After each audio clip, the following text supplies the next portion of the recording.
Di desa terpencil Sulawesi, anak-anak menghilang, jeritan memecah malam, dan ketakutan merayap di bawah rumah panggung.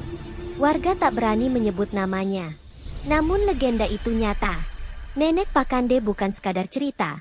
Ia lahir dari kelengahan manusia sendiri. Desa-desa terpencil di Sulawesi mendadak berubah menjadi wilayah yang diliputi kecemasan mendalam. Dalam hitungan malam, suasana damai yang selama ini terjaga runtuh oleh kabar mengerikan. Anak-anak menghilang tanpa jejak. Tidak ada tanda perlawanan, tidak ada suara minta tolong yang jelas, hanya kesunyian panjang yang menyisakan ketakutan di wajah para orang tua. Rumah-rumah panggung yang biasanya terang oleh lampu minyak kini gelap lebih awal. Seolah setiap pintu dan jendela berusaha menutup diri dari sesuatu yang tak terlihat. Beberapa warga mengaku mendengar jeritan lirih di tengah malam, suara yang datang dari arah hutan atau kebun di pinggir desa. Jeritan itu terdengar singkat, terputus, lalu lenyap ditelan angin malam. Saat warga memberanikan diri mencari sumber suara, yang mereka temukan hanyalah tanah basah, dedaunan terinjak, dan hawa dingin yang menusuk tulang.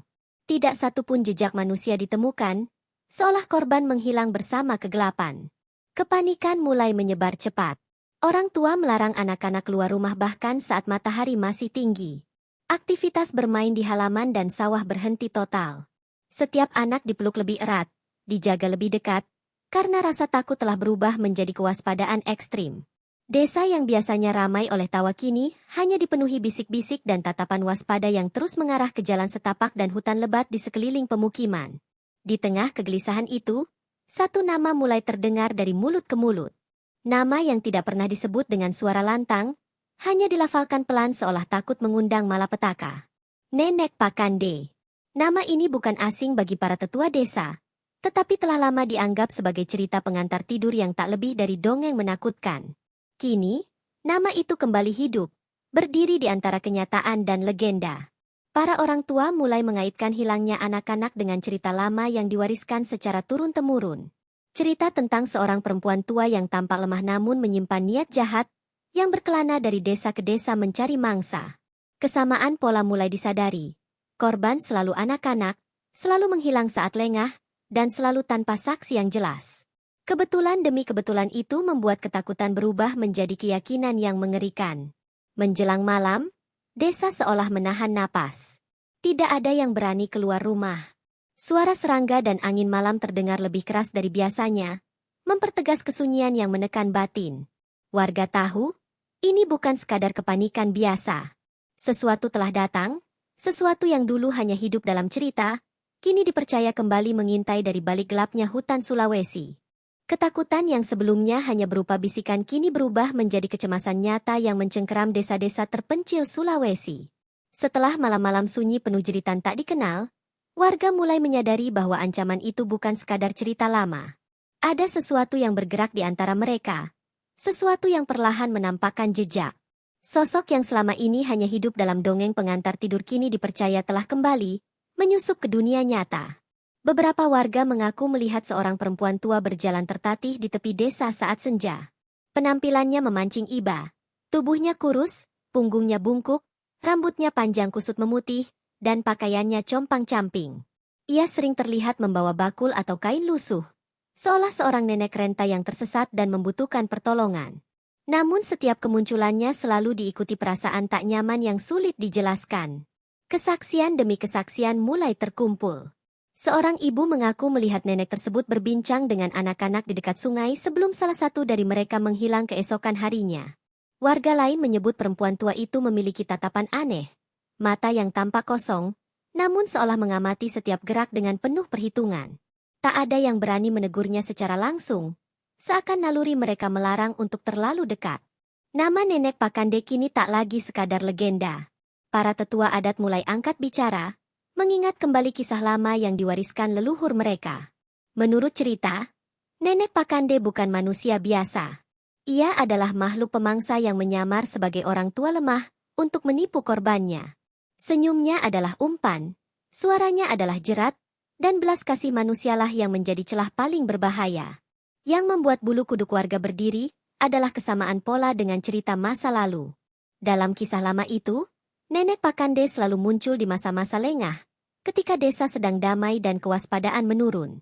Ia tidak menyerang dengan kekerasan, melainkan dengan kesabaran. Ia menunggu, mengamati, lalu mengambil anak-anak yang terpisah dari pengawasan orang dewasa. Ketegangan semakin meningkat ketika beberapa benda milik anak-anak ditemukan di lokasi-lokasi yang tak masuk akal. Sebuah gelang kecil ditemukan di dekat hutan, sandal usang tergeletak di jalan setapak menuju kebun, dan potongan kain tersangkut di semak berduri. Semua itu seolah menjadi pesan sunyi bahwa sesuatu memang telah membawa mereka pergi. Warga mulai menyadari bahwa ketakutan saja tidak cukup. Malam-malam kini diisi dengan ronda dadakan, obor dinyalakan, dan anjing-anjing dibiarkan berkeliaran untuk memperingatkan jika ada gerak mencurigakan. Namun anehnya, setiap kali suasana terasa aman, jejak nenek Pakande seolah menghilang begitu saja, seperti bayangan yang tak bisa ditangkap. Di balik penjagaan ketat itu, rasa bersalah menyelimuti banyak orang tua. Mereka mengingat kembali bagaimana dulu cerita tentang nenek Pakande hanya dianggap sebagai ancaman kosong untuk menakut-nakuti anak agar patuh. Kini, ketika legenda itu seolah hidup kembali, penyesalan datang terlambat. Dongeng yang dulu diremehkan kini menjelma teror nyata. Para tetua desa mulai memperingatkan bahwa jika nenek Pakande telah benar-benar kembali, maka ancamannya belum mencapai puncak. Dalam cerita lama, kemunculan awal hanyalah pertanda. Setelah ia merasa aman dan mengenali wilayahnya, barulah teror sesungguhnya dimulai. Desa-desa ini, menurut mereka, baru berada di awal bencana. Malam kembali turun, membawa sunyi yang lebih berat dari sebelumnya. Lampu-lampu rumah dipadamkan lebih awal, pintu-pintu dikunci rapat, dan doa dipanjatkan tanpa henti. Di balik kegelapan hutan Sulawesi, warga percaya, sosok tua itu masih mengawasi, menunggu, menghitung, dan bersiap melanjutkan perburuan yang telah dimulainya. Ketika penjagaan desa diperketat dan warga mulai berjaga setiap malam, teror itu justru menemukan jalannya sendiri. Kali ini bukan lagi sekadar sosok yang terlihat sekilas di senja hari, melainkan sebuah tempat yang mulai disebut-sebut dengan ketakutan mendalam. Sebuah rumah tua yang berdiri sunyi di tepi hutan. Rumah itu sebelumnya tak pernah dianggap berbahaya, namun kini dipercaya menjadi pusat dari hilangnya anak-anak desa. Rumah tersebut terletak di jalur setapak yang jarang dilalui, tertutup semak dan pepohonan besar. Dindingnya dari kayu lapuk, atapnya miring, dan pintunya selalu tampak setengah terbuka. Beberapa warga mengaku pernah melihat asap tipis keluar dari dapurnya saat sore hari, seolah ada seseorang yang masih tinggal di sana. Namun anehnya, tak satupun warga desa mengaku mengenal penghuni rumah tersebut. Kesaksian paling menggetarkan datang dari seorang anak yang selamat. Dengan suara gemetar, ia menceritakan bagaimana seorang nenek tua memanggilnya dari depan rumah itu, menawarkan air minum dan makanan. Nenek tersebut berbicara lembut, menyebut namanya dengan tepat, seolah sudah lama mengamatinya. Anak itu mengaku merasakan ketakutan luar biasa, namun kakinya seperti dipaksa mendekat. Menurut pengakuan itu, bagian dalam rumah jauh lebih gelap dari yang terlihat dari luar. Bau lembab dan anyir menusuk hidung, sementara lantai kayu berderit di setiap langkah. Anak tersebut mengaku melihat benda-benda aneh di sudut ruangan, kain kecil, perhiasan usang, dan barang-barang yang mirip milik anak-anak desa. Saat itulah ia tersadar dan berlari sekuat tenaga, meninggalkan rumah itu dalam keadaan panik. Penemuan ini membuat warga tersentak. Barang-barang yang disebutkan sang anak mulai dicocokkan dengan laporan kehilangan sebelumnya. Kesamaan mencolok ditemukan. Gelang, potongan kain, dan mainan sederhana yang hilang bersama para korban kini diakini berada di dalam rumah tersebut. Rumah sunyi itu perlahan berubah status. Dari bangunan terlupakan menjadi simbol teror yang nyata. Namun yang membuat ketakutan kian mendalam, setiap kali warga mencoba mendekati rumah itu secara berkelompok, suasananya berubah drastis. Hutan mendadak senyap, angin berhenti berhembus, dan perasaan terawasi menyergap siapapun yang melangkah terlalu dekat. Beberapa orang mengaku mendengar suara tawa pelan dari dalam rumah, meski tak ada satupun yang terlihat. Para tetua adat memperingatkan bahwa dalam cerita lama, rumah nenek Pakande bukan sekadar tempat tinggal, melainkan perangkap. Ia memikat korbannya untuk masuk, lalu menutup jalan keluar dengan cara yang tak masuk akal. Banyak korban dipercaya tak pernah sempat berteriak, karena ketakutan telah lebih dulu melumpuhkan tubuh mereka. Desa kini berada di ambang kepanikan total. Orang tua melarang anak-anak mendekati hutan dengan alasan apapun. Jalan setapak menuju rumah itu ditutup, Bahkan beberapa warga mencoba menandainya dengan simbol-simbol penolak bala. Namun, meski berbagai upaya dilakukan, rasa takut tidak kunjung mereda. Justru keyakinan bahwa rumah itu masih hidup semakin menguat. Yang paling menakutkan, beberapa warga mengaku melihat lampu minyak menyala di rumah tersebut pada malam hari. Cahaya kuning redup terlihat bergerak dari satu jendela ke jendela lain, seolah seseorang sedang berkeliling di dalamnya. Tidak ada suara, tidak ada bayangan jelas, hanya cahaya yang cukup untuk membuat siapapun membeku di tempat.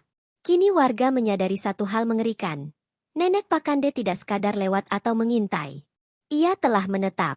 Rumah sunyi di tepi hutan itu bukan lagi bangunan kosong, melainkan pusat teror yang perlahan menunggu korban berikutnya. Dan desa-desa Sulawesi itu, tanpa sadar, telah berada terlalu dekat dengan perangkap yang telah lama disiapkan. Keberadaan rumah sunyi di tepi hutan membuat satu kesimpulan pahit perlahan diterima warga. Ancaman ini bukan sesuatu yang mudah dihentikan. Ketika beberapa pemuda desa nekat mendekati rumah itu dengan parang dan tombak di tangan, mereka pulang dengan wajah pucat dan tangan gemetar. Bukan karena pertempuran, melainkan karena apa yang mereka saksikan di sana tidak masuk akal bagi logika manusia. Salah seorang pemuda bersumpah melihat sosok nenek Pakande berdiri di ambang pintu rumahnya. Ia tampak rapuh, bersandar pada tongkat kayu, seolah angin kencang pun mampu menjatuhkannya. Namun saat parang diayunkan ke arah tubuhnya, bilah tajam itu justru terpental, seakan menghantam batu keras. Tidak ada luka, tidak ada darah. Nenek itu hanya tersenyum tipis. Senyum yang membuat darah para pemuda membeku. Kabar bahwa nenek Pakande kebal terhadap senjata menyebar cepat ke seluruh desa. Ketakutan yang sebelumnya masih menyisakan harapan kini berubah menjadi keputusasaan. Jika senjata tidak mampu melukainya, lalu apa yang bisa menghentikannya? Pertanyaan itu menghantui setiap kepala keluarga yang kini harus tidur dengan kecemasan tak berujung. Para tetua adat kembali membuka cerita lama yang selama ini disimpan rapat.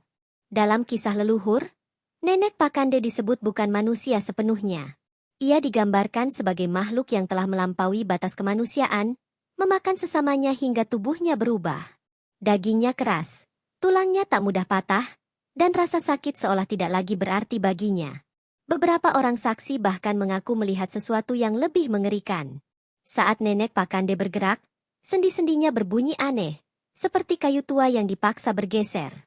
Namun di balik gerakannya yang lambat, tersimpan kekuatan tak wajar. Dalam sekejap, ia bisa berada sangat dekat, cukup dekat untuk berbisik dengan suara serak yang menusuk telinga. Upaya pengusiran pun dilakukan. Mantra dibacakan, sesajen diletakkan, dan doa-doa dipanjatkan sepanjang malam.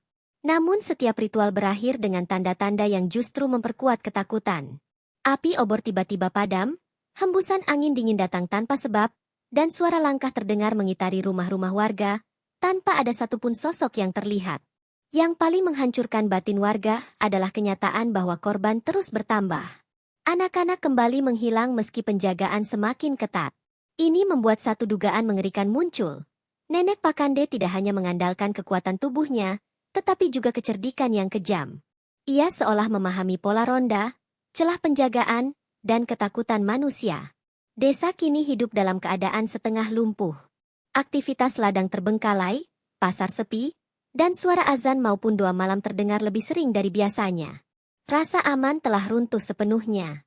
Bahkan orang dewasa pun mulai takut berjalan sendirian. Karena keyakinan bahwa makhluk kebal itu bisa muncul kapan saja. Para tetua adat memperingatkan satu hal penting yang membuat bulu kuduk berdiri.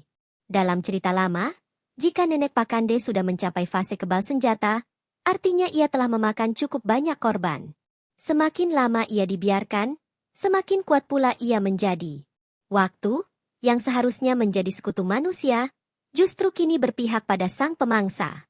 Malam itu, desa kembali tenggelam dalam kegelapan dan doa. Warga menyadari bahwa mereka tidak lagi berhadapan dengan legenda, melainkan dengan teror yang hampir mustahil dihentikan. Dan jika tidak ada cara lain yang ditemukan, maka rumah sunyi di tepi hutan itu akan terus berdiri, sebagai tempat di mana harapan manusia perlahan dimakan bersama para korbannya. Kabar bahwa nenek Pakande kebal terhadap senjata menjadi titik balik yang menghancurkan mental warga desa.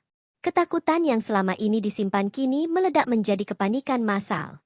Tangisan terdengar hampir setiap malam, bukan hanya dari keluarga korban, tetapi juga dari orang-orang yang sadar bahwa tidak ada lagi tempat yang benar-benar aman.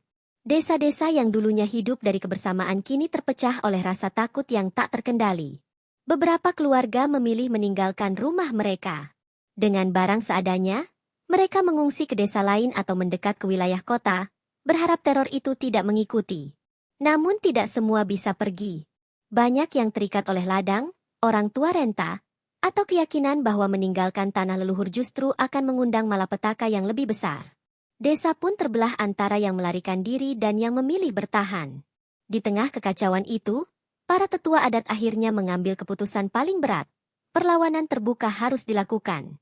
Jika menunggu berarti membiarkan korban terus berjatuhan, maka menghadapi teror itu, seberapapun mustahilnya, dianggap satu-satunya jalan. Pertemuan darurat digelar di rumah adat, dihadiri pemburu, dukun kampung, dan orang-orang yang dianggap paling berani. Rencana disusun dengan ketegangan yang terasa nyata. Tidak ada lagi keyakinan penuh, hanya harapan tipis yang dipertahankan bersama. Mereka sepakat bahwa kekuatan kasar saja tidak cukup. Nenek Pakande telah membuktikan dirinya kebal terhadap parang dan tombak. Maka strategi harus menggabungkan akal, jebakan, dan pengetahuan lama yang hampir terlupakan. Malam perlawanan itu tiba dengan suasana yang lebih sunyi dari biasanya. Tidak ada suara serangga, tidak ada angin. Obor-obor dinyalakan, membentuk lingkaran cahaya di sekitar jalur menuju rumah sunyi di tepi hutan. Setiap langkah terasa berat, bukan karena medan, melainkan karena ketakutan bahwa banyak dari mereka mungkin tidak akan kembali. Ketika sosok nenek Pakande akhirnya menampakkan diri, suasana berubah mencekam. Ia berjalan perlahan keluar dari kegelapan, tubuh bungkuknya diterangi cahaya api. Namun alih-alih tampak terancam, ia justru terlihat tenang, seolah sudah mengetahui rencana warga. Senyum tipis kembali muncul di wajah tuanya, membuat beberapa orang tanpa sadar mundur selangkah. Serangan pertama dilancarkan dengan jebakan yang telah disiapkan. Lubang, jerat, dan kayu runcing dilepaskan secara bersamaan. Namun apa yang terjadi justru memperdalam rasa putus asa. Nenek Pakande tetap berdiri. Jebakan itu gagal melumpuhkannya sepenuhnya, hanya memperlambat geraknya.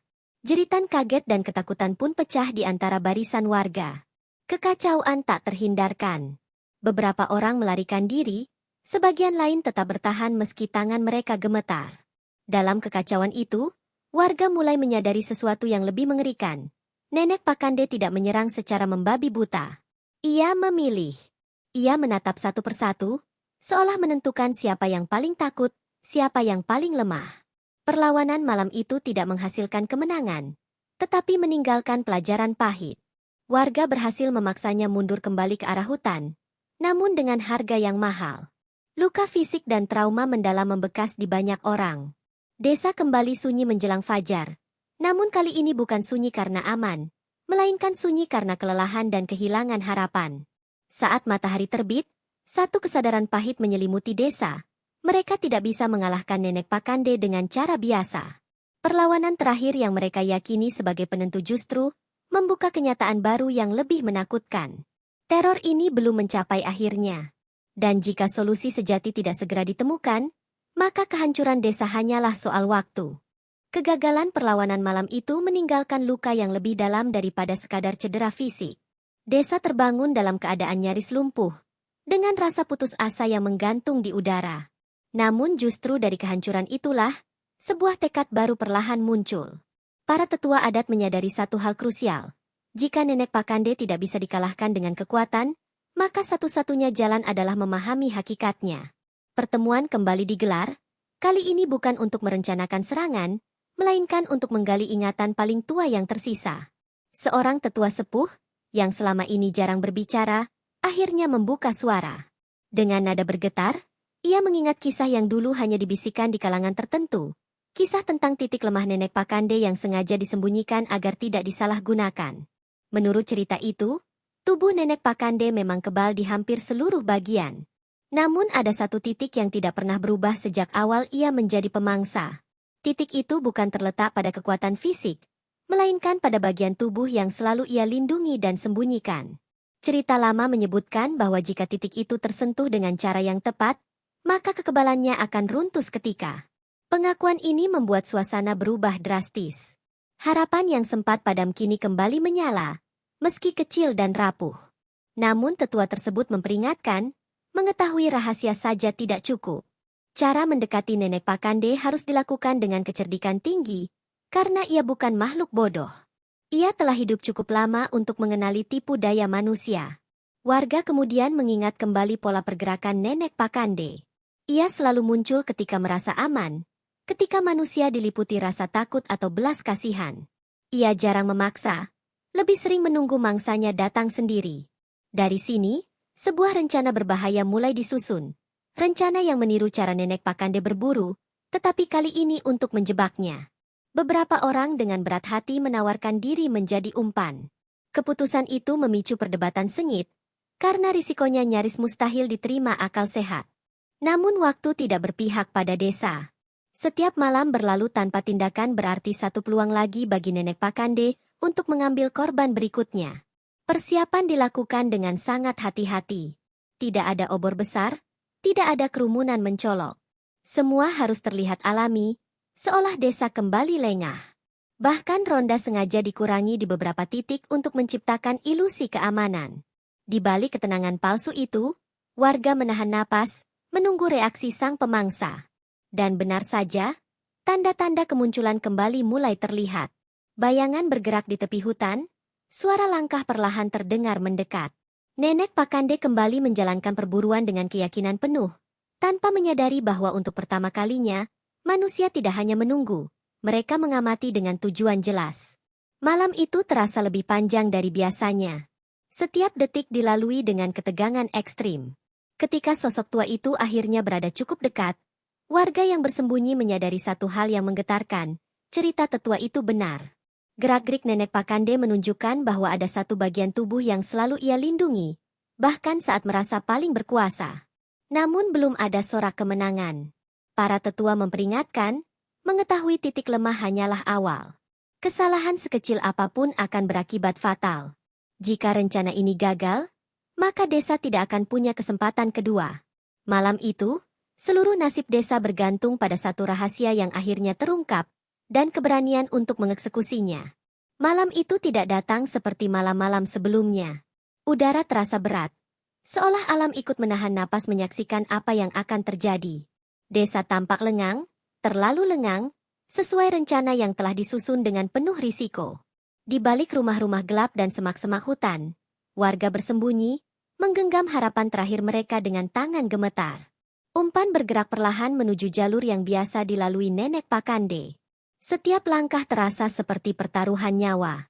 Dari kejauhan, suara tongkat kayu menghantam tanah terdengar pelan namun jelas. Sosok itu muncul dari balik pepohonan, bungkuk dan perlahan, persis seperti yang diceritakan leluhur. Namun kali ini, tidak ada belas kasihan, hanya kewaspadaan yang tajam dari kedua sisi. Nenek Pakande mendekat dengan keyakinan penuh. Tatapan matanya menyapu sekitar, seolah mencium ketakutan yang tersembunyi. Senyum tipis kembali terukir di wajah tuanya. Senyum yang selama ini menjadi tanda awal dari hilangnya nyawa-nyawa tak berdosa. Ia tidak menyadari bahwa malam itu, perannya sebagai pemburu perlahan berbalik. Ketika jarak sudah cukup dekat, rencana dijalankan. Bukan serangan terbuka, melainkan rangkaian gerakan cepat dan terkoordinasi. Beberapa warga memancing perhatiannya, sementara yang lain bergerak diam-diam ke posisi yang telah ditentukan. Ketegangan memuncak saat Nenek Pakande menyadari ada sesuatu yang tidak beres. Untuk pertama kalinya, kepanikan terlihat di wajahnya. Gerakannya menjadi lebih kasar, lebih agresif. Ia mencoba mundur, melindungi bagian tubuh yang selama ini selalu ia jaga. Namun ruang geraknya telah dipersempit. Lingkaran manusia, yang selama ini ia anggap lemah, kini berdiri sebagai penghalang terakhir. Serangan penentu pun dilakukan. Dengan keberanian yang lahir dari keputusasaan, satu tindakan diarahkan tepat ke titik lemah yang telah diwariskan oleh cerita lama. Suara jeritan mengerikan memecah keheningan malam. Jeritan yang bukan lagi lirih, melainkan penuh amarah dan rasa sakit yang nyata. Tubuh Nenek Pakande terhuyung. Untuk pertama kalinya, darah terlihat. Kekebalan yang selama ini membuatnya tak tersentuh runtuh dalam sekejap. Sosok yang dulu ditakuti sebagai makhluk tak terkalahkan kini tampak rapuh. Persis seperti wujud tua yang selama ini ia gunakan sebagai topeng. Namun perlawanan belum sepenuhnya usai. Dengan sisa tenaga, ia berusaha meloloskan diri ke arah hutan, meninggalkan jejak darah di tanah. Warga mengejar dengan perasaan campur aduk, takut, marah, dan tekad untuk mengakhiri semuanya malam itu juga. Tidak ada yang ingin teror ini berulang kembali. Di tepi hutan, pertarungan terakhir terjadi. Nenek Pakande akhirnya roboh. Tubuhnya terjatuh di antara akar-akar pohon besar. Jeritannya perlahan mereda, digantikan oleh keheningan yang terasa asing. Tidak ada sorak kemenangan. Hanya kelelahan dan kesadaran bahwa sebuah mimpi buruk panjang akhirnya mencapai ujungnya. Saat fajar mulai menyingsing, warga berdiri terpaku di lokasi itu. Tubuh nenek Pakande tidak lagi bergerak. Teror yang selama ini membayangi kehidupan mereka runtuh bersama cahaya pagi. Namun di balik legaan itu, tersisa luka dan kenangan pahit yang tak akan pernah sepenuhnya hilang dari ingatan desa. Kemenangan atas nenek Pakande tidak dirayakan dengan sorak atau pesta. Pagi setelah malam penentuan itu justru terasa sunyi dan berat. Warga berdiri lama di sekitar lokasi runtuhnya teror, seolah masih memastikan bahwa semua benar-benar telah berakhir. Tidak ada kegembiraan berlebihan, karena setiap orang sadar, harga yang dibayar untuk keselamatan desa terlalu mahal untuk dirayakan dengan tawa. Berita runtuhnya nenek Pakande menyebar cepat ke desa-desa lain di Sulawesi. Mereka yang sebelumnya hanya mendengar kabar samar kini datang untuk memastikan kebenaran. Banyak yang terkejut, bukan hanya karena makhluk legenda itu benar-benar ada, tetapi karena manusia akhirnya mampu menghentikannya. Namun di balik kekaguman itu, tersimpan ketakutan baru. Jika satu legenda bisa hidup kembali, apakah yang lain juga bisa bangkit? Desa perlahan mencoba kembali ke kehidupan normal. Anak-anak mulai keluar rumah, ladang kembali diolah, dan pasar kembali ramai. Namun bayangan trauma masih tertinggal. Setiap suara malam yang tidak biasa membuat orang menoleh cepat. Setiap sosok asing yang melintas disambut dengan kewaspadaan berlapis. Rasa aman tidak kembali seutuhnya. Ia pulang dengan luka. Para tetua adat kemudian mengambil peran penting. Mereka mengumpulkan warga dan menegaskan bahwa apa yang terjadi bukan sekadar teror, melainkan pesan keras dari masa lalu. Nenek Pakande, dalam pandangan leluhur, adalah peringatan tentang keserakahan, kelengahan, dan bahaya ketika manusia mengabaikan nilai-nilai kebersamaan dan kehati-hatian. Cerita tentang nenek Pakande pun tidak lagi dibisikkan sembarangan. Ia kini disampaikan dengan penuh tanggung jawab, bukan untuk menakut-nakuti tanpa makna, tetapi untuk mengingatkan. Anak-anak diajarkan bahwa bahaya tidak selalu datang dengan wajah menakutkan, melainkan sering menyamar sebagai sesuatu yang tampak lemah dan membutuhkan pertolongan. Warga juga sepakat untuk tidak menghapus kisah ini dari ingatan kolektif. Rumah sunyi di tepi hutan dibiarkan runtuh oleh waktu. Namun lokasinya tetap diingat. Bukan sebagai tempat angker semata, melainkan sebagai saksi bisu bahwa desa pernah hampir hancur karena meremehkan peringatan leluhur. Beberapa orang tua mengaku masih bermimpi tentang malam-malam kelam itu. Jeritan, bayangan di hutan, dan senyum tipis nenek Pakande kerap hadir dalam tidur mereka. Trauma itu tidak sepenuhnya hilang. Namun justru menjadi pengingat agar kewaspadaan tidak pernah padam, bahkan ketika keadaan tampak damai. Seiring waktu, legenda nenek Pakande berubah bentuk. Ia tidak lagi hanya dikenal sebagai sosok pemakan manusia, tetapi sebagai simbol batas antara dunia manusia dan kegelapan yang bisa muncul kapan saja. Kisah ini hidup dalam cerita rakyat, dituturkan ulang dalam nada yang lebih serius, lebih bermakna. Desa akhirnya berdiri kembali. Lebih kuat namun juga lebih waspada. Kebersamaan yang sempat runtuh kini diperkuat oleh pengalaman pahit yang mereka lalui bersama. Mereka belajar bahwa keberanian bukan berarti tanpa takut, melainkan bertindak meski ketakutan itu nyata dan menghantui. Dan hingga kini, ketika malam turun di desa-desa Sulawesi dan hutan kembali sunyi, satu pesan terus diwariskan lintas generasi. Jangan pernah meremehkan cerita leluhur. Karena di balik legenda, bisa saja tersembunyi kebenaran yang menunggu kelengahan manusia untuk kembali bangkit. Beberapa minggu setelah runtuhnya nenek Pakande, desa-desa di Sulawesi perlahan mencoba kembali bernapas. Namun ketenangan yang datang terasa rapuh, seolah bisa pecah kapan saja. Warga menyadari bahwa meski sosok itu telah tumbang, bekas terornya tertinggal jauh lebih lama daripada jejak langkahnya di hutan. Ketakutan telah mengubah cara mereka memandang malam, hutan, dan bahkan sesama manusia. Tim-tim adat dari desa sekitar berdatangan, bukan untuk merayakan kemenangan, melainkan untuk memastikan satu hal penting, bahwa apa yang terjadi tidak akan terulang. Mereka mencatat lokasi, mendengar kesaksian, dan mengumpulkan cerita dari para saksi hidup. Kisah Nenek Pakande kini tidak lagi berdiri sebagai dongeng, tetapi sebagai peristiwa yang dipercaya pernah benar-benar terjadi. Menariknya, beberapa warga melaporkan fenomena aneh pasca kejadian. Suara-suara di hutan memang berkurang, namun di malam tertentu, angin terasa berputar tak wajar di sekitar bekas rumah sunyi. Tidak ada penampakan, tidak ada jeritan, hanya rasa tidak nyaman yang muncul tiba-tiba, membuat siapapun yang berada di sana memilih segera pergi. Para tetua adat menanggapi laporan ini dengan hati-hati. Mereka menegaskan bahwa bukan sosok Nenek Pakande yang kembali, melainkan jejak legenda, bekas energi dari ketakutan, keserakahan, dan kelengahan manusia yang pernah memberi ruang bagi teror itu tumbuh. Menurut mereka, legenda tidak selalu hidup dalam wujud fisik, tetapi dalam ingatan dan sikap manusia itu sendiri. Cerita ini kemudian mulai menyebar keluar Sulawesi, dituturkan ulang di berbagai daerah sebagai kisah peringatan. Dalam versi yang beredar, fokusnya bukan lagi pada kengerian semata, melainkan pada pesan yang ditinggalkan, bahwa bahaya terbesar seringkali datang bukan dengan kekerasan terbuka, tetapi dengan wajah lemah yang mengundang belas kasihan. Di sekolah-sekolah desa, guru-guru mulai menceritakan kisah ini dengan pendekatan berbeda. Anak-anak tidak lagi hanya diminta takut, tetapi diajak memahami makna kewaspadaan. Mereka diajarkan untuk saling menjaga, tidak mudah percaya pada orang asing, dan menghormati nasihat orang tua serta nilai adat yang diwariskan turun-temurun. Para orang tua pun berubah. Mereka menjadi lebih hadir, lebih waspada, dan tidak lagi menganggap cerita rakyat sebagai sekadar hiburan. Nenek Pakande telah mengajarkan mereka dengan cara paling pahit bahwa mengabaikan cerita lama bisa berujung pada kehilangan yang tak tergantikan. Namun, di balik semua upaya itu, satu kesadaran tetap menghantui, legenda tidak pernah benar-benar mati. Ia hanya tidur, menunggu saat manusia kembali lengah. Jika keserakahan, keegoisan, dan ketidakpedulian kembali tumbuh, maka cerita seperti Nenek Pakande bisa saja menemukan bentuk barunya di masa depan. Desa-desa Sulawesi kini hidup dengan dua warisan sekaligus, trauma dan kebijaksanaan. Trauma membuat mereka waspada, sementara kebijaksanaan membuat mereka bertahan. Kombinasi keduanya menjadi benteng baru yang lebih kuat daripada senjata apapun yang pernah mereka angkat.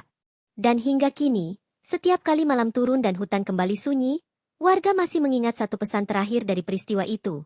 Bukan karena Nenek Pakande kuat, tetapi karena manusia lengah, maka teror itu pernah berkuasa. Selama pesan itu diingat, legenda akan tetap tinggal sebagai peringatan, bukan sebagai ancaman yang bangkit kembali. Beberapa bulan setelah desa-desa Sulawesi mencoba bangkit dari trauma, ketenangan yang rapuh itu kembali terusik oleh laporan-laporan kecil yang semula dianggap sepele. Warga mulai mengeluhkan mimpi buruk yang sama, sosok perempuan tua yang berdiri di tepi hutan, menatap tanpa suara. Mimpi-mimpi itu muncul serentak di rumah-rumah berbeda, seolah ingatan kolektif desa kembali diguncang oleh sesuatu yang belum sepenuhnya pergi. Kabar pertama datang dari seorang petani yang mengaku menemukan jejak kaki kecil di dekat lokasi bekas rumah sunyi. Jejak itu tidak jelas arahnya. Muncul lalu menghilang di tanah lembab. Tidak ada anak yang hilang, tidak ada korban. Namun temuan itu cukup untuk membuat warga kembali gelisah. Lokasi yang selama ini dihindari kembali menjadi pusat bisik-bisik ketakutan. Fenomena aneh terus bertambah. Beberapa warga melaporkan suara tongkat kayu menghantam tanah pada malam tertentu, persis seperti yang dulu mereka dengar sebelum teror mencapai puncaknya. Tidak ada sosok yang terlihat, namun suara itu cukup jelas untuk membangunkan orang-orang yang tertidur. Ketakutan lama, yang sempat terkubur, perlahan merayap kembali ke permukaan. Para tetua adat segera menggelar pertemuan darurat. Mereka menegaskan bahwa tidak ada tanda kebangkitan fisik Nenek Pakande. Namun mereka juga mengingatkan bahwa legenda tidak selalu kembali dalam bentuk yang sama. Dalam ajaran lama, kejahatan yang pernah tumbuh bisa meninggalkan bayangan panjang, terutama jika ketakutan manusia kembali memberi ruang. Kekhawatiran terbesar muncul ketika anak-anak mulai menirukan cerita itu dalam permainan mereka. Mereka menyebut nama Nenek Pakande dengan nada bercanda, meniru suara dan langkahnya tanpa rasa takut. Bagi para tetua, ini adalah pertanda berbahaya. Legenda yang kembali dianggap mainan adalah legenda yang perlahan kehilangan fungsi peringatannya. Orang-orang dewasa pun mulai bertanya-tanya, Apakah mereka benar-benar telah belajar dari peristiwa kelam itu? Aktivitas ronda mulai berkurang, kewaspadaan menurun, dan cerita tentang Nenek Pakande kembali dianggap sebagai masa lalu yang tak mungkin terulang. Pola ini terasa terlalu familiar, terlalu mirip dengan awal mula teror dahulu. Beberapa warga yang paling trauma justru memilih meninggalkan desa untuk selamanya. Mereka tidak menunggu bukti nyata, karena bagi mereka, tanda-tanda kecil sudah cukup. Kepergian ini menimbulkan kesedihan baru dan pertanyaan besar.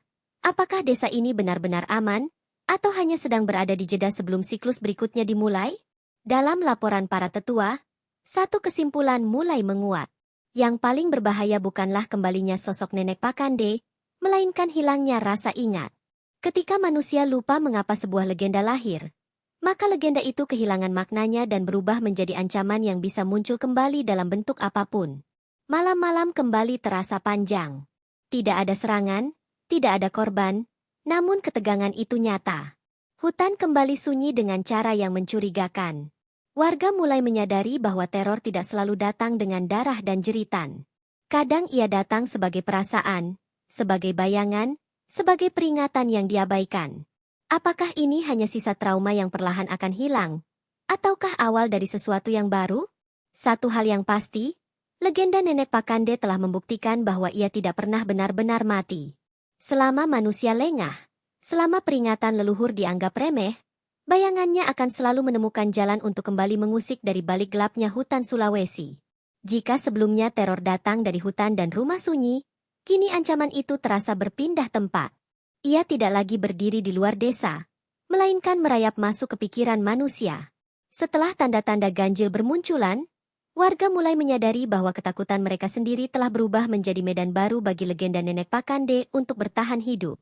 Warga yang dulu bersatu kini mulai saling mencurigai. Sosok orang tua asing yang melintas segera dipantau, bahkan ada yang diusir secara kasar. Bisik-bisik kembali muncul.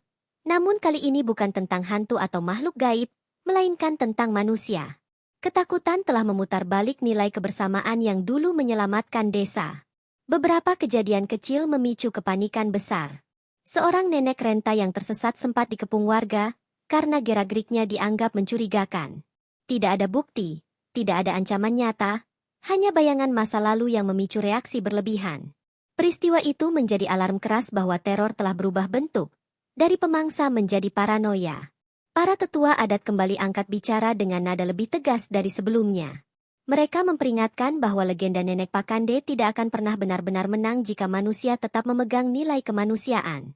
Namun jika rasa takut dibiarkan merusak akal sehat, maka legenda itu telah berhasil tanpa perlu bangkit secara fisik.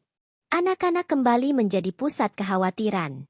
Mereka mulai bermimpi buruk, namun bukan lagi tentang sosok tua di hutan, melainkan tentang orang-orang di sekitar mereka.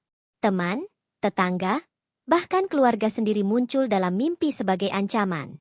Ini menjadi sinyal paling mengerikan. Ketakutan telah mengubah cara generasi berikutnya memandang dunia. Desa mulai terpecah secara halus. Tidak ada konflik terbuka, namun jarak emosional terbentuk. Pintu rumah lebih sering tertutup, sapaan semakin jarang terdengar. Desa yang dulu nyaris hancur oleh satu makhluk, kini terancam runtuh oleh rasa takut yang diciptakannya sendiri. Beberapa tokoh adat dan pemuda desa menyadari bahaya ini dan berusaha mengambil langkah berbeda. Mereka menggelar pertemuan terbuka, bukan untuk membahas senjata atau ronda, tetapi untuk mengembalikan kepercayaan.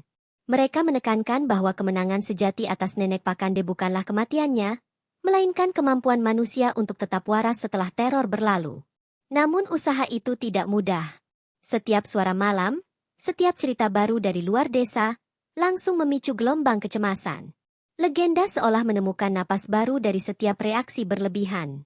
Semakin ditakuti, semakin kuat ia bertahan dalam ingatan kolektif. Para tetua kemudian menyimpulkan satu hal pahit. Nenek Pakande mungkin telah tumbang secara fisik, tetapi ia telah meninggalkan warisan paling berbahaya, ketakutan tanpa wujud. Warisan ini tidak bisa dilawan dengan senjata, tidak bisa dijebak, dan tidak bisa dibunuh. Kesadaran yang menghantui seluruh desa. Pertanyaan yang kini muncul bukan lagi apakah Nenek Pakande akan kembali, melainkan apakah manusia mampu mencegah dirinya sendiri menjadi kelanjutan dari legenda itu. Karena ketika ketakutan menguasai akal, legenda tidak perlu bangkit, ia sudah hidup di dalam manusia. Desa-desa Sulawesi kini berada di titik yang lebih berbahaya daripada saat teror fisik masih berlangsung. Jika dulu musuh memiliki wujud dan arah, kini ancaman datang tanpa bentuk, bersembunyi dalam pikiran dan keputusan manusia sendiri. Para tetua adat menyadari bahwa apa yang mereka hadapi bukan lagi soal bertahan hidup semalam, melainkan soal memilih masa depan, belajar dari sejarah atau mengulangnya. Ketegangan memuncak ketika sebuah rapat besar digelar, melibatkan seluruh lapisan desa. Tidak ada obor, tidak ada senjata, hanya lingkaran manusia yang duduk berhadapan dengan kenyataan pahit. Suara-suara yang muncul bukan lagi jeritan ketakutan, melainkan perdebatan sengit tentang bagaimana legenda Nenek Pakande seharusnya diperlakukan, sebagai peringatan atau sebagai ketakutan abadi. Sebagian warga menuntut peningkatan penjagaan, aturan ketat bagi orang asing, bahkan pembatasan aktivitas malam. Mereka berargumen bahwa kewaspadaan ekstrim adalah harga yang pantas demi keselamatan. Namun pihak lain memperingatkan bahwa langkah itu justru menandai kemenangan tak kasat mata bagi legenda, ketika ketakutan mulai mengendalikan kehidupan sehari-hari. Para tetua adat akhirnya berdiri dan menyampaikan pesan paling keras sepanjang sejarah desa. Mereka menegaskan bahwa Nenek Pakande lahir bukan hanya dari kegelapan hutan, tetapi dari kelengahan manusia dan rusaknya nilai kebersamaan. Jika desa memilih hidup dalam curiga dan ketakutan, maka mereka sedang membangun kembali rumah sunyi itu, bukan di hutan, melainkan di hati mereka sendiri. Keputusan berat pun diambil. Desa sepakat untuk melawan dengan cara yang tidak pernah dilakukan sebelumnya. Menghidupkan ingatan, bukan ketakutan. Kisah Nenek Pakande akan tetap diceritakan. Namun dengan penekanan pada sebab dan akibat, bukan semata kengerian. Legenda dijadikan pelajaran terbuka, bukan bisikan gelap. Langkah-langkah nyata mulai diterapkan. Kegiatan bersama dihidupkan kembali. Ronda dilakukan tanpa paranoia, dan anak-anak diajak memahami cerita leluhur dengan bimbingan, bukan ancaman. Orang asing tidak lagi langsung dicurigai, tetapi tetap diawasi dengan akal sehat. Desa berusaha menemukan keseimbangan antara waspada dan manusiawi. Namun perubahan ini tidak langsung membawa ketenangan. Beberapa warga masih terjebak trauma, masih terbangun di malam hari dengan jantung berdebar. Tetapi kini mereka tidak lagi sendirian. Ketakutan dibicarakan secara terbuka, bukan dipendam. Ini menjadi perlawanan paling sunyi, namun juga paling sulit. Perlahan, mimpi buruk berkurang. Anak-anak kembali tertawa tanpa beban, dan nama Nenek Pakande tidak lagi diucapkan dengan gemetar, melainkan dengan nada serius dan penuh makna. Desa mulai menyadari bahwa ingatan yang jujur jauh lebih kuat daripada ketakutan yang disembunyikan. Para tetua mencatat satu hal penting dalam laporan adat mereka. Untuk pertama kalinya sejak teror itu berakhir, desa tidak lagi bereaksi, tetapi bertindak dengan sadar. Ini adalah titik balik yang tidak terlihat, namun menentukan. Saat manusia memilih untuk tidak dikuasai oleh legenda ciptaannya sendiri.